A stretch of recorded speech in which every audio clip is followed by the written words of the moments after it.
Hello, everyone. Welcome to another annual Starmen Sinister Spooktacular Ghost Stories. I do hope you enjoy the selection we brought you this time. I know I did. This is Curtis, and I'm reading I Grew Up by Samantha Miyake. My father died from pulmonary hypertension when I was only 4 years old. I still remember the night he had the heart attack, watching from the third floor window of my great-grandmother's bedroom as he was wheeled on a stretcher across the driveway. Hell, I still remember the bare and twisted trees in the front yard, their shadows creeping like eerie tendrils across the lawn. This has little to do with the story I'm about to tell, but it illustrates a point to all those who have questioned my validity in the past. My memories of early childhood have not always been very clear, especially during that time of loss in my life. This is not something I imagined. This is not a memory that is vague to me. If I can remember that fateful night, I am sure that I'm remembering this perfectly. The real story started in the middle of October, not long before I lost my father. Halloween was my favorite day of the year, and the entire month leading up to it was always a time of excitement. There would be nights where I would lay awake in bed, thrilled by the thought of dressing up as a cat for the third year in a row, and what have you. One night in particular, after my mom stuck her head in our room and scolded me for still being up, I forced myself to close my eyes and attempted to drift off.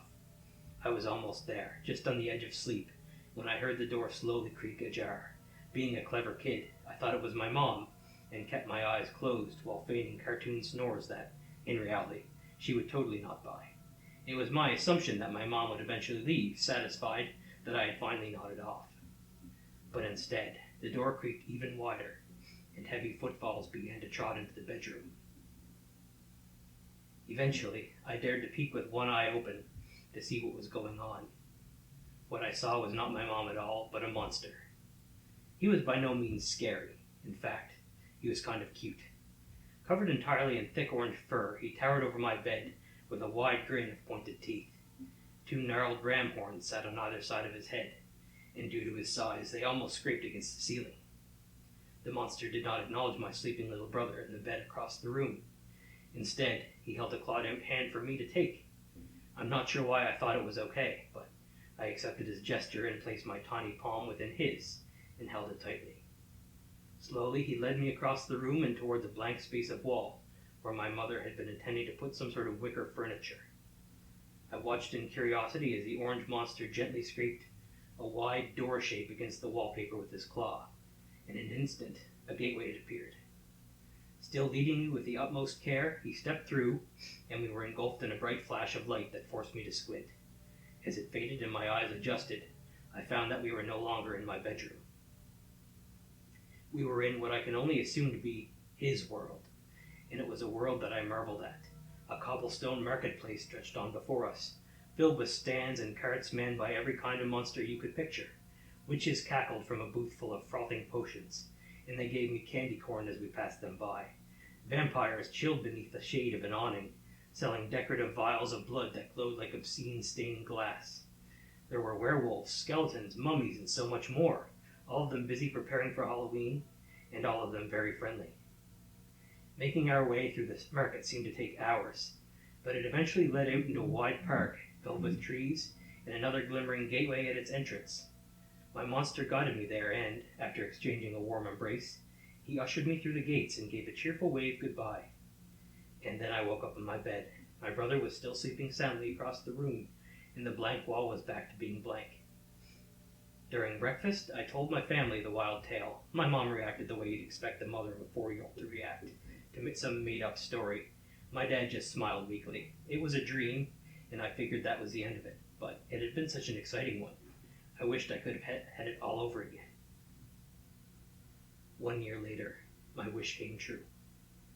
It was the middle of October again, and though it was still an exciting time, I no longer had trouble sleeping. But once again, one night I awoke to the creak of my bedroom door, and I opened my eyes to see my orange monster shuffling into the bedroom with a sheepish smile. I sprang out of bed to meet him, and yet again he drew the doorway in the wall with his claw and took me to his world. Everyone was excited to see me, and all of them remembered my name. The witches gave me candy again, and the vampires hissed hellos. It went the same way as the last dream, winding through the busy marketplace until we reached the gates at the park and bid each other farewell. The next year, I had the dream again, and the year after that, again. It had started to become my yearly Halloween tradition that only I knew about. It wasn't until I was 11 that the dream began to change. That year, none of the monsters in the marketplace seemed happy to see me. They gave me and my orange monster stern looks as we passed, whispering in hushed voices that I could not understand. There was no candy for me, no greetings or smiles. It was an unnerving trip, and I think that my monster knew this, for he began to pick up his pace and was quick to lead me to the park. When I was 13, the marketplace became a hostile environment. All the kind creatures I had come to know for almost a decade shouted in harsh voices. They pointed with bony fingers, spitting angrily and ordering us to leave. For the first time, my monster actually picked me up and carried me through, not stopping until I was safely at the gateway. I was 16 when the dreams finally became nightmares. My monster had come for me, like he always did each year, but something about him was different. His plush orange fur had grown thin and wispy, and his ram horns had various chips and cracks in them. He still held out his hand and took me through that doorway, but that was a grave mistake. We were chased through the market, bitten and clawed and slashed at. My ears were filled with whispers loud enough to drown in, but nobody's mouths were moving, and it almost seemed like they were being spoken in tongues. I was too big for my monster to carry, but I let him pull me along to the park. The other creatures followed us all the way to the gateway, not leaving any time for goodbyes. I was shoved through and woke up drenched in sweat in my bedroom. 17. My monster was a shadow of what he once was when he came to collect me. There was no chasing in this dream, no sense of imminent danger. There was, however, a massive dread that hung over us as we ambled through the cobblestone marketplace. The creatures stood still at their booths, black holes in place of their eyes and mouths. They turned and stared as we passed, though they were otherwise motionless. My monster had to stop often to catch his breath before we made it to the park. Before I entered the gates, I enveloped him in my arms and squeezed him tight like I had done as a child. He looked at me with saddened eyes, but grinned with those big teeth and ushered me forward like he always did. When I woke up, I found my eyes were wet with tears. The next year, I wondered if perhaps I would have the dream again. It was very late into October, much later than usual, and I had yet to dream my dream. On Halloween night, after late night partying with friends, I dreamed in a daze that someone was clawing at my walls. I got out of bed and moved cautiously across the floor to see that the light-filled doorway to my monster's world was wide open. My bedroom door, on the other hand, was shut, and I was completely alone. I went through the gateway by myself, wondering if perhaps he was waiting on the other side. Again, I was met with change when I found the long cobblestone street was empty, void of all structures and life. The only thing that accompanied me were the long smears of dark brown blood and the scatterings of what I could only assume to be flesh. There was a horrible rotting smell that made me cover my nose with the collar of my pajamas and forced me to make the familiar walk with trembling legs. For hours I walked, my bare feet slipping in blood and gore, staining my toes and making me shudder. I called out, but was only met with the sounds of the wind whispering through the streets. As the marketplace ended and gave birth to the park, I came to a halt and my stomach churned violently. There were corpses in my path now, of the witches, the vampires, the werewolves and monsters. They were mangled, horribly disfigured and discarded in piles carelessly. No longer were they eyeless or cruel-looking, but the friendly creatures I'd imagined when I was very young. I was slipping through more blood, more flesh, and was now dodging bodies and bloody bits of candy underfoot. Straight ahead were the gates of the park, and standing before them was a familiar sight. The recognizable shape of my monster was waiting for me, but his back was turned. His fur was very patchy, I noticed, revealing a muscular gray body that bulged and twitched with veins. The closer I drew, the better I could hear his deep rasping breaths. He did not turn to face me, but instead seemed hunched over something. My foot connected with a limb and I tripped, yelping in surprise. The voice that came from my mouth was higher, though, sounding much younger than that of an 18-year-old's. The sudden cry made my monster freeze, and slowly he turned to face me. In his claws he held the dismantled remains of some sort of corpse. Its stinking brown blood stained his fur, When he saw me, he grinned with a new set of razor-sharp teeth. The smell of decay breezed out of his mouth, and I found myself gawking at the bits of flesh that dangled from in between his fangs. I felt like a child then, drowning in my idle pajamas and feeling my eyes well up with tears. I stumbled back to put space between us, and choked back a tiny sob when he reached out for my hand. "Why?" I pleaded, overtaken with fear as he drew up to a much higher height and loomed over me. "Because," he answered. It was the first time I had heard his voice, yet I knew that he did not sound that way. He spoke in a low rumble, wrong and inhuman, like something ancient and not of our world. "You grew up." Hello everyone, this is David, and my scary story for this year is The Eerie Attic by user Diggs Dogs. A few years ago, I moved into a one-bedroom apartment in Melbourne, Australia. They went on to recall it was my first time living on my own. The apartment block had been built in the 1930s. I'd been there for a few months when I came home from work one day and went into the bathroom. I saw something strange, a wooden board, which had covered a hole in the ceiling that led to a small attic space, lay fractured in two pieces on the ground. I examined the pieces. The board was an inch thick and would have taken Bruce Lee to break it. I thought the landlord had sent someone to work on the attic. I was frozen stiff with fear. Someone is up there for sure, I thought. I emailed pictures to the landlord asking if anyone had been there, with an undertone of annoyance since she hadn't warned me. Her replies read, "Please call me as soon as you are able to." I called, and she explained that her last two tenants had said the same thing happened. She promised to replace the board, and she did. A month later, I woke up one night around 4 a.m. My body was covered in goosebumps. It felt like someone was rubbing his or her hands on me. Everything was silent, but then I heard a dragging sound coming from above my bed. It was as if someone was pulling a sack of potatoes. I froze, convinced someone was up there. There is no way an animal could have made that sound. After 5 minutes, I worked up the courage to turn on the light, armed myself with a cricket bat, and walked to the bathroom.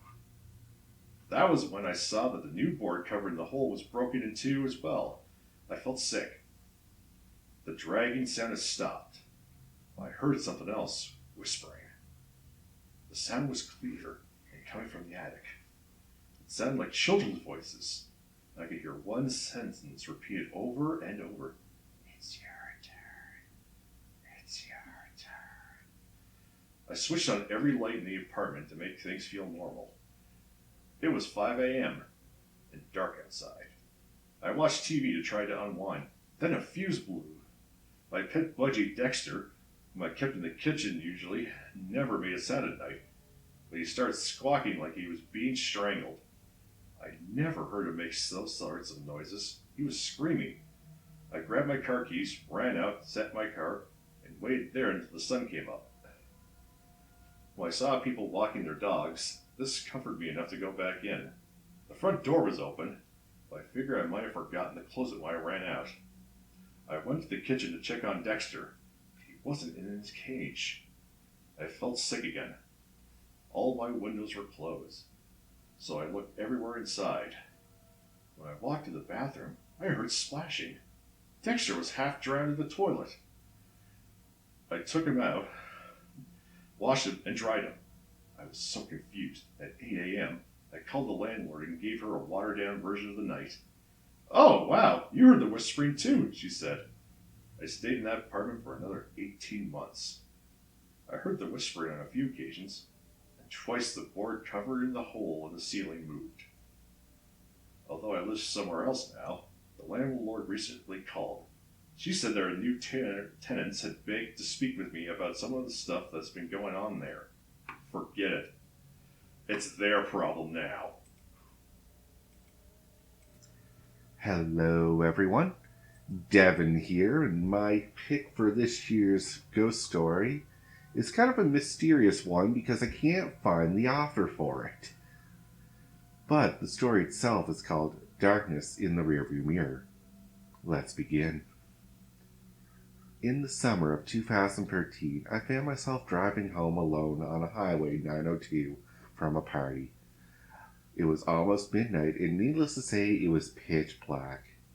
As was usual at night, I was on edge, so I had the radio off and could hear nothing but the muffled roar of tires on pavement and the dull hum of the engine. I stole a glance into my middle rearview mirror and saw nothing but darkness through the back window. I know that I looked and saw nothing. I'm sure of it. Just the seemingly endless blackness of the night. I remember it so clearly because not 10 seconds later, a car passed me on to the left. Headlights on, I had one of those sudden adrenaline rushes like when you think you see a person inside your bedroom window when it's just a tree, or when you start awake at night with the feeling of falling. 10 seconds earlier, nothing had been behind me. Suddenly, a car. I drove the rest of the way home shivering, knowing something was off. The next morning, I found 2 sets of scratches near the back of my van. One on the left rear, one on the right. The car was pretty old. They could have been there months, but that was the first time that I distinctly remember seeing them. In hindsight, there are 2 possibilities for what happened that night. Possibility number 1. Some glitch in reality or something paranormal. This other car had somehow appeared behind me within 10 seconds of me checking my mirror. Like some weird ghost crap or something. However, the second option is what makes my blood run cold whenever I consider it. It didn't even occur to me until months after the fact, but it makes me dread driving alone at night even more. Possibility 2. The car was normal. It had approached me from the rear and passed me to the left. However, something large and wide and as black as night had been clinging to my rear of my car, obscuring my view through the window and leaving deep scratches on the side. And I had inadvertently driven it home. Thank you. Sympathy card. Credit G.H. Appleby. I can remember getting my first sympathy card 60 years ago when I was a junior at Nichols College in Massachusetts back in 1962. I was a 20-year-old finance and accounting major back then. My name was handwritten on the envelope in a slightly messy, scribbly fashion as if a right-handed person tried to write my name and address with his or her left hand. The envelope appeared weathered, with tarnished brown marks, creases, and slight tears, as if it floundered in the postal system for 20 years. I immediately thought it was a prank as soon as I opened it. It was a very generic Hallmark sympathy card, offering me condolences on my loss. There was no return address on the envelope, and absolutely nothing was written on the inside of the card. I do recall the envelope had a 6-cent postage stamp affixed with the UPS ink stamp across it. I can remember shaking my head and chuckling while sitting on my dorm bed. I quickly went room to room down my dorm hallway, asking and or accusing my fellow classmates on who did this weird and morbid joke. April Fool's Day was the week before, so I thought maybe this card got lost in the mail. Everybody denied any part of the obvious prank. The card envelope got tossed again. That was over 60 years ago, and I can remember it like it was yesterday. The very next day, my mother called me and informed me that my grandfather, her dad, had passed suddenly from a massive heart attack. I went home a few days to attend the funeral service and spend time with my parents, siblings, and cousins. I totally dismissed the card that I received the day before as coincidental. So again, that was my first sympathy card. Over the next 60 years, I would go on and receive probably 40 or so sympathy cards, arriving at random intervals, no matter where I lived.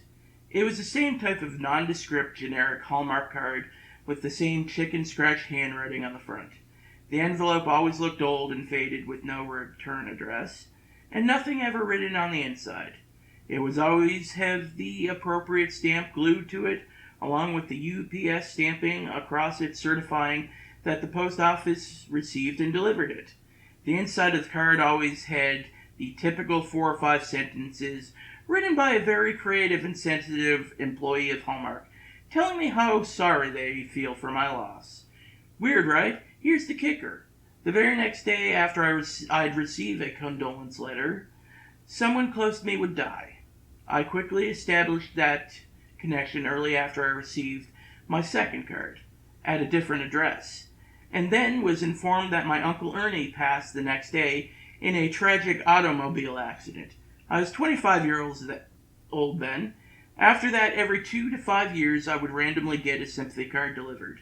Then I would find out that a grandparent, parent, ex-coworker, an old neighbor, an aunt or uncle, or an old college friend had passed.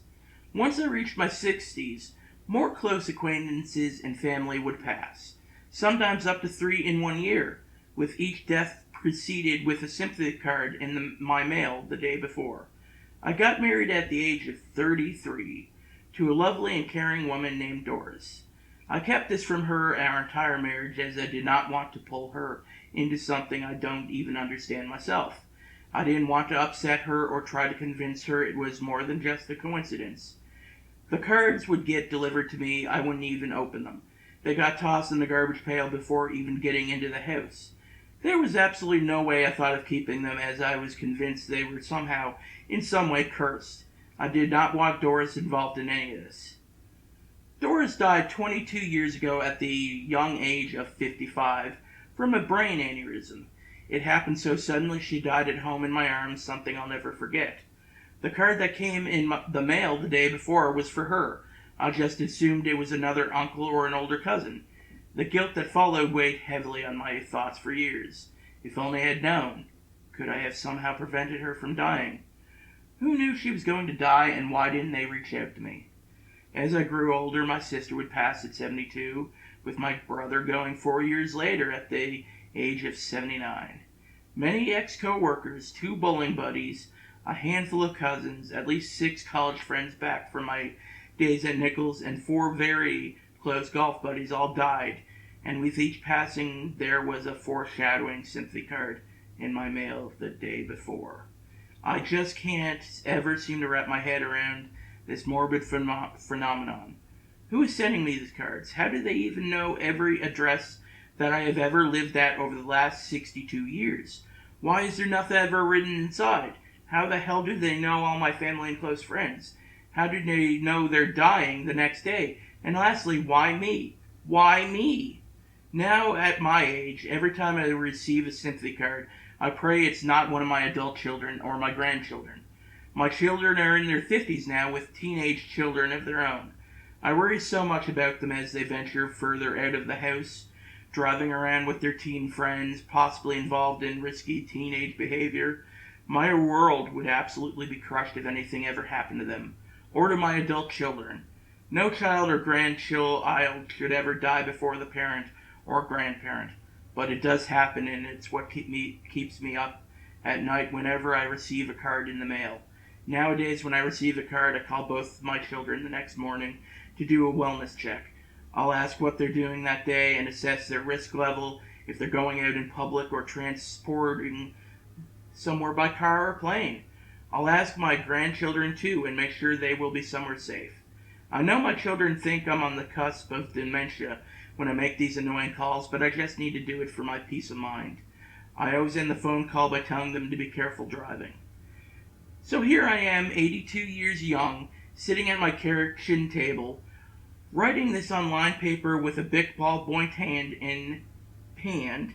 I just don't know what's going to happen to me, so I want to document this strange phenomenon that has plagued me for the last 60 plus years. I'm not sure if this will be my last entry. My son called me earlier this afternoon. He told me that he received the weirdest thing in the mail today. He said he received a stamped envelope addressed to him with, according to my son, handwriting that looked like a 4th grader might have written it. He said the envelope looked ancient and he told me inside the envelope was a Hallmark sympathy card with absolutely nothing written on the inside of the card. He told me it's probably some stupid prank from one of his co-workers. Later in the conversation, he asked me what my plans for tomorrow were. I told him I'm definitely staying inside all day.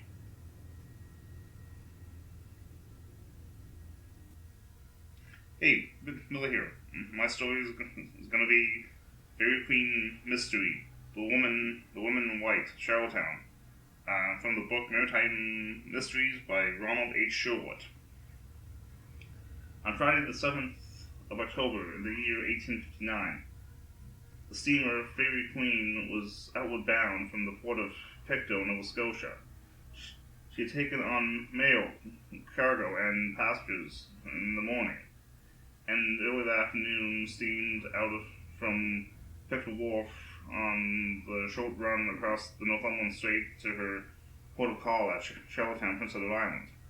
The weather was fine as the Fairy Queen went out the landlocked harbor past Pictou Light and on into the strait. From any position on the mainland of Nova Scotia or on the island of Prince Edward, the steamer could be seen by anyone with strong field glasses. Bearing the mainland shores, Cable Island and Pictou Island, there are no obstacles or dangerous reefs in the entire length of the strait and width of the Northumberland Strait. The steamer Fairy Queen should have made the 50-mile crossing in 7 hours at most. Yet the steamer disappeared completely in the strait. But even before the Fairy Queen had left Pictou, strange events were happening in the capital city of Charlottetown. Very early on in the morning of Friday, October 7th, 1859, a man living near St. James Church heard the church bell tolling. Curious as to who could be ringing the bell at such early hour, and for what reason, the man went to investigate. On the way, he was joined by a neighbor who had also heard the tolling of the bell. As the two men approached the church, they heard the bell toll 8 times. Then the church doors were flung open, and just inside, the men saw 3 women. All were dressed in white. The woman stood for a moment in the doorway and did not appear to notice the 2 men, both of whom stood in startled silence. As the men stared at the scene before them, the morning air vibrated with a loud clang as the church bell tolled 1. Then, as if that one bell note were a signal, the church door swung slowly shut upon the woman in white. The 2 men sprang into action and rushed to the church door and found it locked. Quickly they peered through a small window and saw a lone woman in white ascending the staircase to the belfry. By this time the minister and the church sexton arrived. They too had heard the bell tolling and had come to investigate. They were told what the other 2 men had seen. The sexton unlocked the church door, and together the 4 men entered and began to investigate. Now a living soul could be found in the body of the church. Then the men went up the stairs leading to the belfry. In order to enter the belfry, it was necessary to pass through a small hatch, the cover of which had to be closed, and the church bell was rung from above. As the men went up the stairs, the church bell tolled again, giving proof to them that someone was in the belfry. They suspected it could only be the 3 women they had seen at the church door.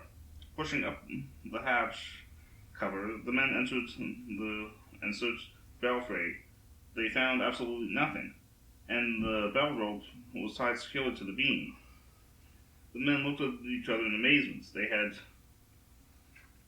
seen the women in white, and they had heard the bell tolling. Surely the eyes and ears of 4 men could not have seen mm, mm, mm, mistaken. Once again, they searched the church from belfry to the basement, but nothing was found. That would prove to them what they heard and had seen had to be real. All that day they pondered the question that arose in the minds concerning the strange affairs. The morning.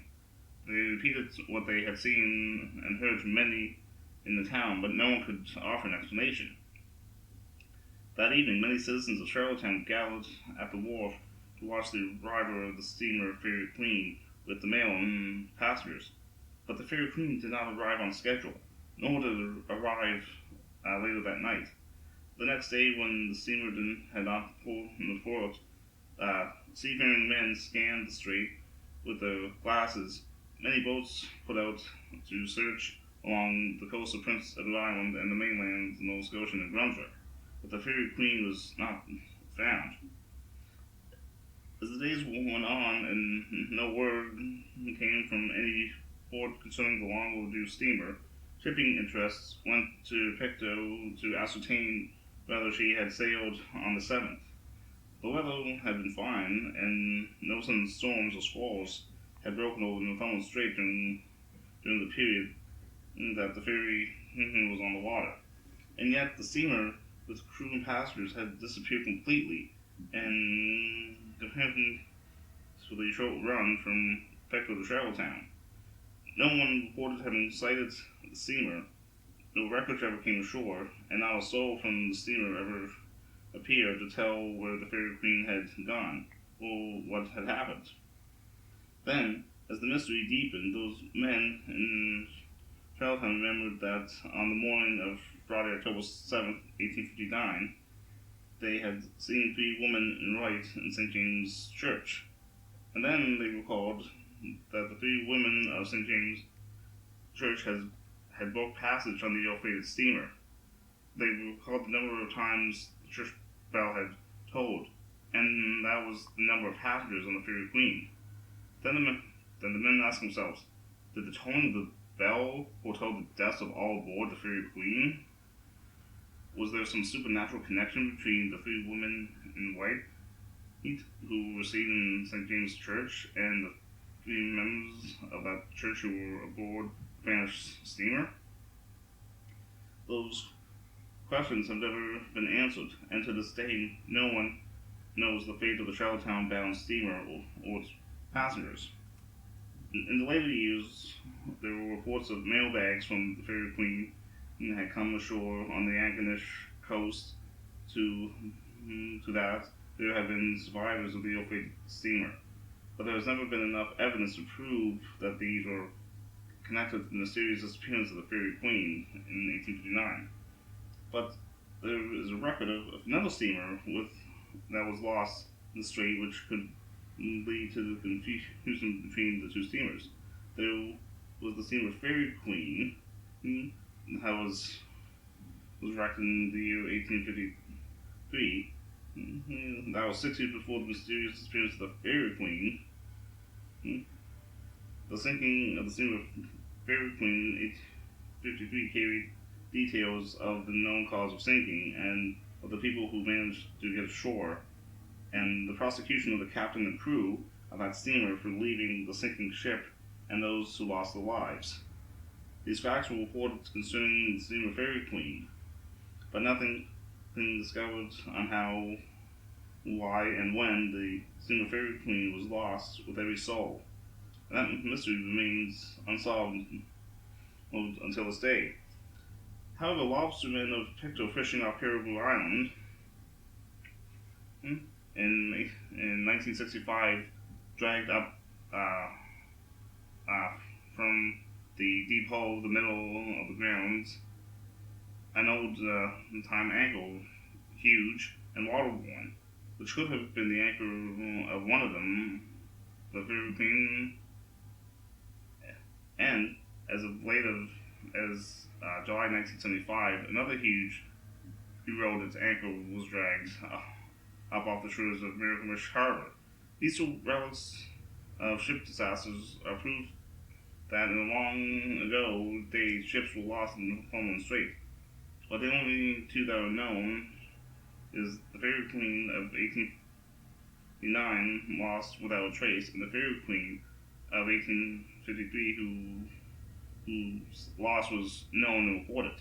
Since the two vessels had names that were similar, one in the Old English spelling and one in more modern spelling, and were lost 6 years apart, the facts governing the sinking of one and the disappearance of the other, there is reason enough to establish that the stories surrounding them have to been so changed that many believe they were one and the same, but that is not so. The sinking of the Fairy Queen in 1853 is on record. The disappearance of the Fairy Queen in 1859 remains an unsolved mystery of the sea. And that has been another year of ghost stories. Pleasant dreams, dear viewers, and take a closer look to what's outside your window tonight.